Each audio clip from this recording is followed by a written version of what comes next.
Hi. So I'm here to talk about my very first album that I ever made, and it was this, the Alive and Kickin' album, recorded in 1969, 1970. Not exactly sure when at this point. Pretty interesting album. It shows the group there on the cover. And this is a picture of Alive and Kickin'. We were all from Brooklyn, flappers section of Brooklyn, but we took this picture in the Pacific Ocean. I took my first flight on an airplane, went to Los Angeles, California with Alive and Kickin' to be on American Bandstand. And while we were there, we got brought to the Pacific to take this photo. On the back, there's another photo. This is me over here. Peppy, Sandy, Woody, Johnny, and Ronnie Pell. Ronnie Pell, our original drummer. And Ronnie played on the album. So I think the other day I mentioned Vito Albano, and he replaced Ronnie in the band. But anyway, so this record contained our big hit. This album contained our big hit, Tighter, Tighter, which was written by Tommy James and Bob King and produced by Tommy James. It was a very thrilling time, as I've already spoken about it. But the interesting thing is that we were young, we were in our teens, we were on fire. We wanted to be a hard rock band. We didn't want to be this pop group.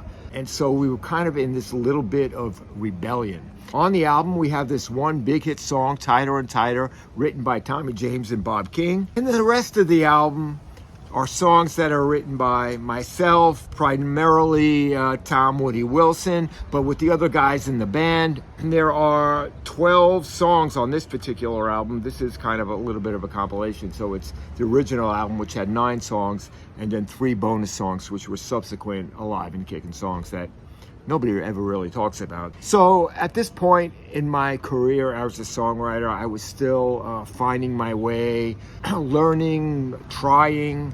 We would practice 5 days a week, basically in Johnny Paricio's basement.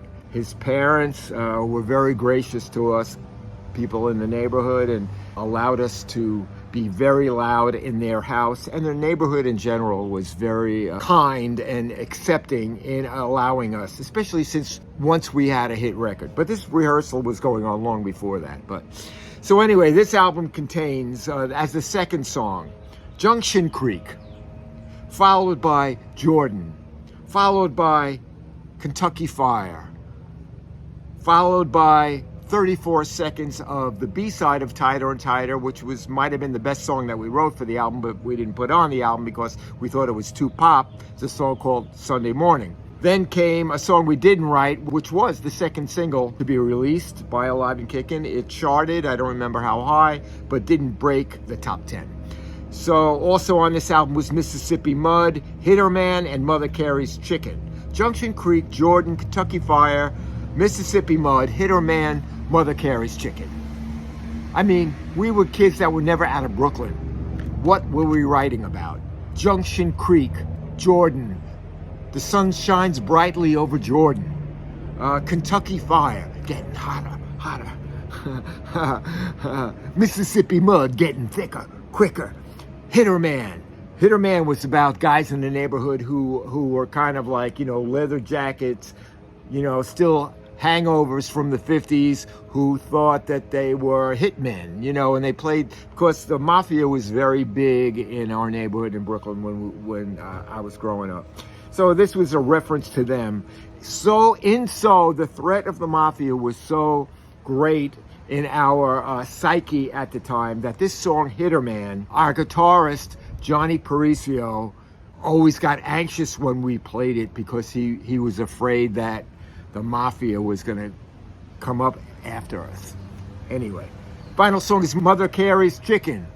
Cut off its head and it still ain't dead. I have no idea. But we were young. All these songs were long, 4 minutes, 5 minutes, 5.5 minutes, 4 minutes 30.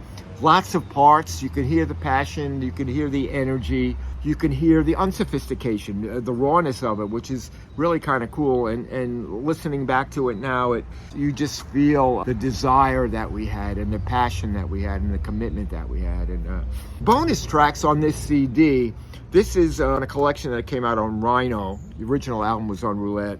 This came out on Rhino, and it includes a song called London Bridge that we recorded, which was a David Gates song. It was produced by a producer named Peter Siegel.